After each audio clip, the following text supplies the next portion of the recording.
This is your daily dose of all things royal. Welcome back, my gorgeous good-looking friends. This video is going to have you shaking your head and leaving you a bit speechless.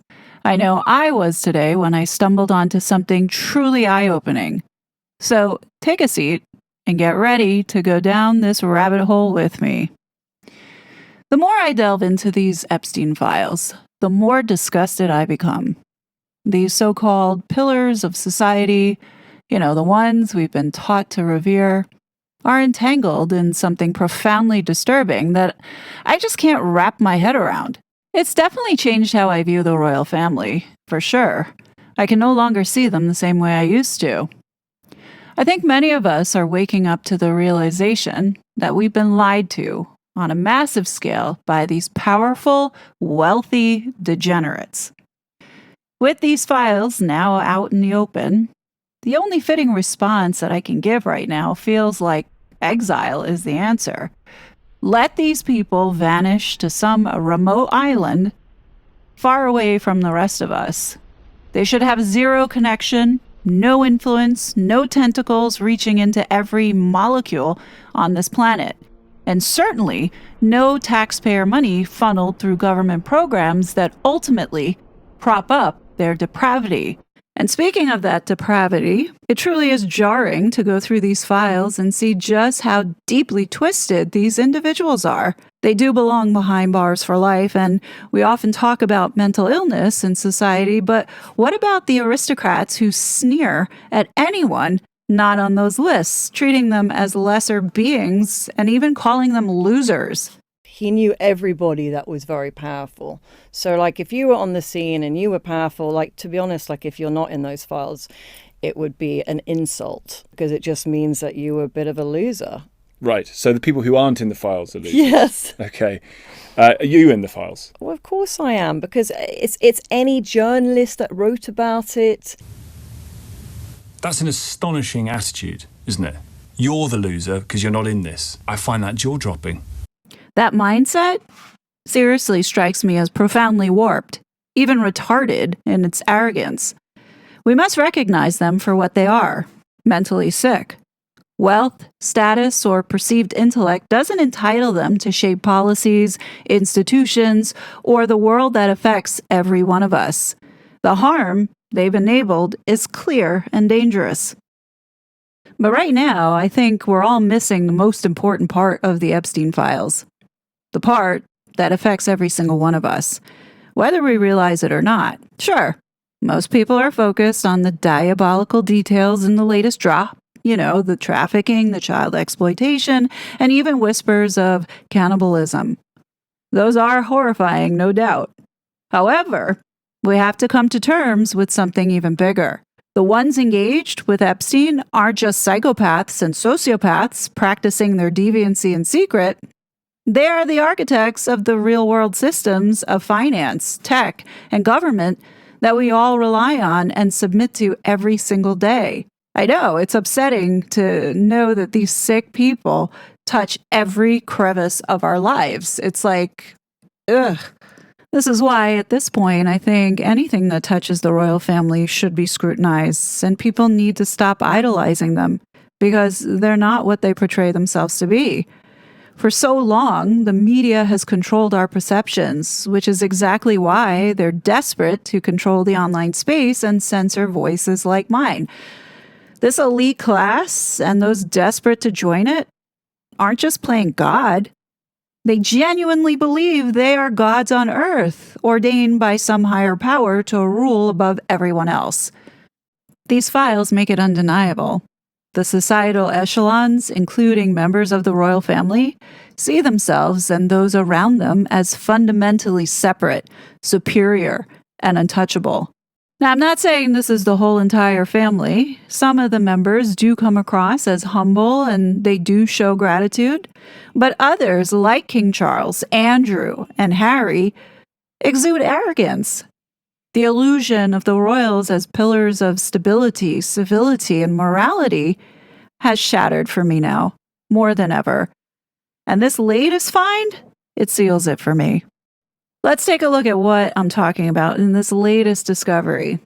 In an email exchange dated June 5th, 2016, between Sleazy E and a man by the name of David Stern, who was heavily involved with Sarah Ferguson and Prince Andrew in structuring their business ventures and running Prince Andrew's pitch at the palace, it begins with Sleazy E asking David, "Will you be at the Reid Hoffman lunch tomorrow with," and I want to say that that's PA, referencing Prince Andrew, not Pa like in Prince Charles at the time. He responds back and says, "Tomorrow I'm dinner at Windsor Castle, but can probably also be at lunch if you think I should."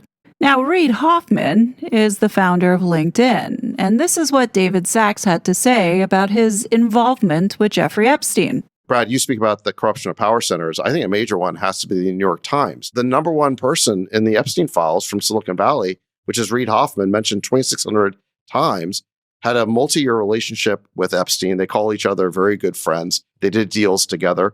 Reid stayed at the trifecta, which is not just the island, but the townhouse and the New Mexico ranch. And if you're going to write about Silicon Valley, Reid was the one who introduced Epstein to Peter Thiel and Elon Musk and Mark Zuckerberg, organized that famous dinner. How can you not mention that as the root of Epstein's involvement in Silicon Valley? And yet, Reid just gets a mention in one sentence of that article along with several other people. It's crazy. I mean, the New York Times clearly has a list of people they consider approved targets. They're all right-coded. People like Elon or Peter Thiel and even J. Cal, because of his association with us, I guess. And they become the targets. But the people who've donated hundreds of millions of dollars to the Democrat Party and have paid for dirty tricks against Trump, they basically are spared. Honestly, this is just emblematic of the whole institutional rot and the distrust in the country, right? They're part of the cabal. It's part of the institutions that people are losing faith in. You know, Epstein was a scumbag. And the fact of the matter is we're not seeing equal play on both sides. So getting back to this email exchange, Jeffrey Epstein then writes back after he's informed that he will be at dinner at Windsor Castle tomorrow. "You should meet Reid and tell him you are part of the club." And then writes again by saying you could be helpful to him in China. So apparently Reid Hoffman had something going on in China. And whatever that may be, might have been discussed with Prince Andrew. Now, this guy, David Stern, was literally a close associate of Jeffrey Epstein, who was actually the director of Prince Andrew's pitch at the palace, which then makes it even more peculiar because this dinner that David Stern was going to at Windsor Castle, it just so happened to be this private dinner with the Queen for her 90th birthday. So it appears that this guy David was literally in the bosom of the royal family due to Andrew. But anyhow, getting back to this email, David Stern then writes back to Jeffrey Epstein by saying, "Confirmed, I will be at the lunch tomorrow," meaning the lunch with Reid Hoffman and Prince Andrew, which then Jeffrey Epstein replies by saying, "Tell him you are a friend of the first circle." And I loved his gift of the special pen, to which David replies, "Understood." Throughout these documents, what we notice is that Jeffrey Epstein can be very cryptic in his messaging, and this instance here had me very intrigued. Like, what the heck is friend of the first circle? Well, naturally, the first thing that I did was typed in, what is first circle? And Google came back with 3 definitions. The first one seen here: literary, historical reference, most prominent, and likely if referring to membership, in which they talk about a book written by a Russian author, translated with the title The First Circle, refers to a special, relatively privileged level of the Soviet Gulag prison system under Stalin. The Sharaska, a scientific research prison camp, is metaphorically called the First Circle. It alludes to Dante's Inferno, where the first circle of hell is limbo, a milder upper level for virtuous pagans and unbaptized souls who aren't tortured but are separated from divine presence. And then it says, being a member or part of it means being an intellectual scientist or engineer prisoner given better treatment, food quarters, no hard labor, in exchange for working on state projects, secret tech, or surveillance tools. And the third bullet here says, it's hell, but the least bad, or highest circle, ironic privilege amid oppression. So in the context of being part of the first circle, most directly implies a specific kind of elite but imprisoned status. So this is the first definition. Now the second definition I got, pretty much the same thing, meaning religious, mythological contexts, where it says, bullet 1, Dante's Inferno. The literal first circle is limbo, home to virtuous non-Christians, ancient philosophers like Aristotle. Membership equals residing there eternally in mild sorrow. No active punishment. And then it says below it, in Neil Gaiman's The Sandman series, specifically Overture, the first circle is a primordial council of godlike beings who set the rules of the universe early in creation. Being part of it means being among the ancient foundational entities. Glory is a member. So just so you understand what the Sandman Overture is, it's a 2013 to 2015 prequel comic miniseries that came in a series of 6, written by this guy named Neil Gaiman. So hold this thought and let me get through the third definition that was given to me.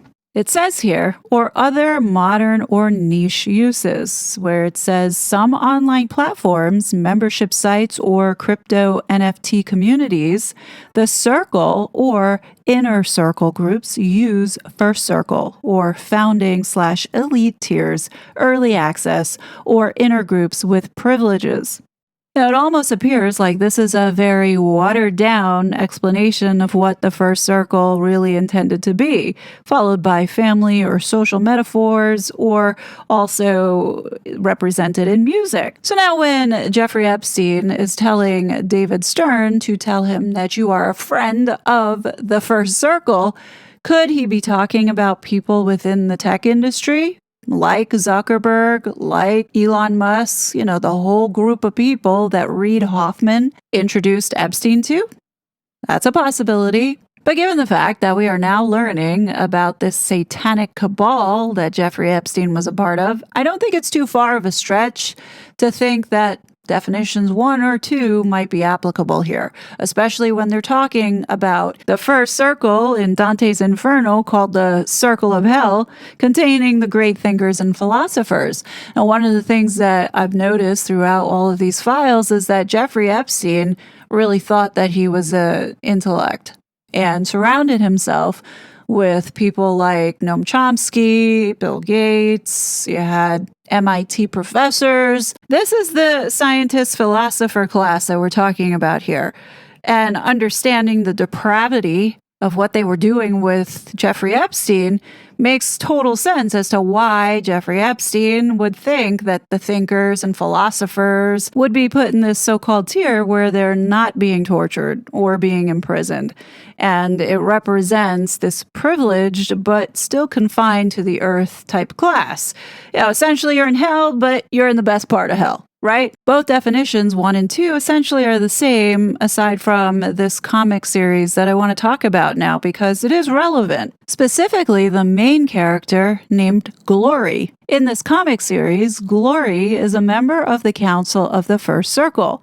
Not much is known about the Council other than they gathered very early in the universe and set the rules and boundaries for existence.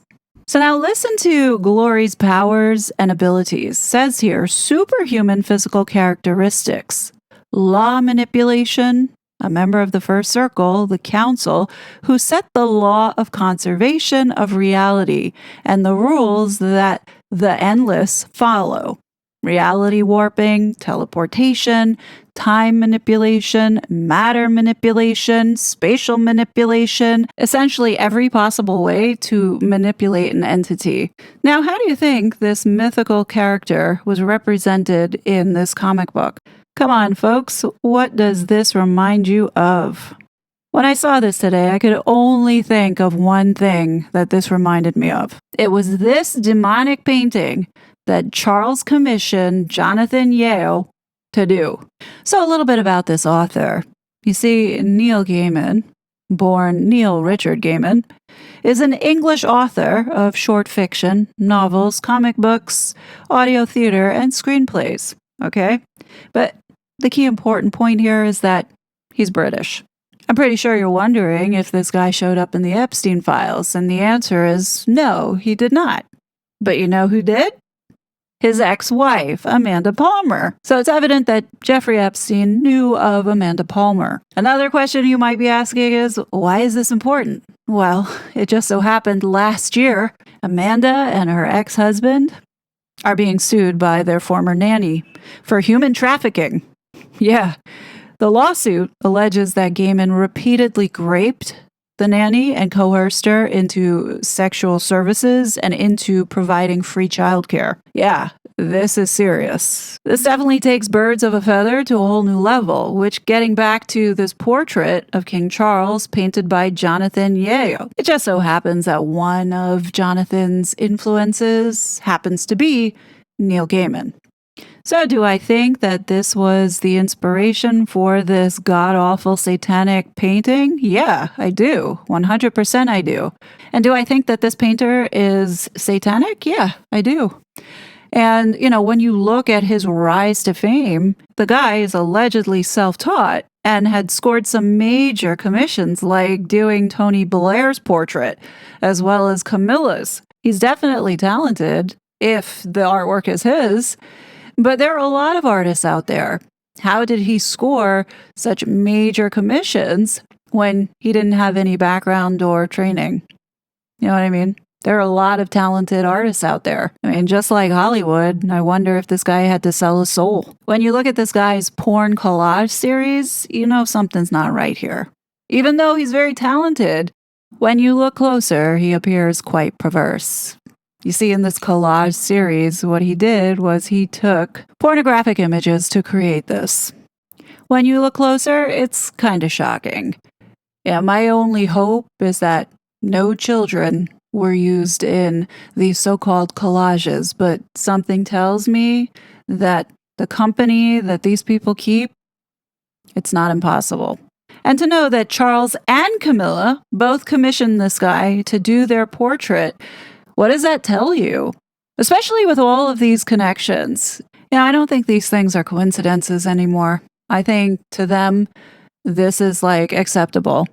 And we know that these people just love their symbolism.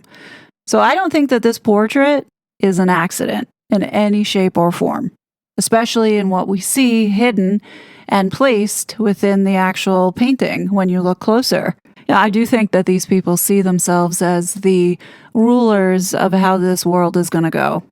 And that's what they've been doing for decades, probably even longer than that, centuries. My guess is that this has been going on in Europe and standard practice.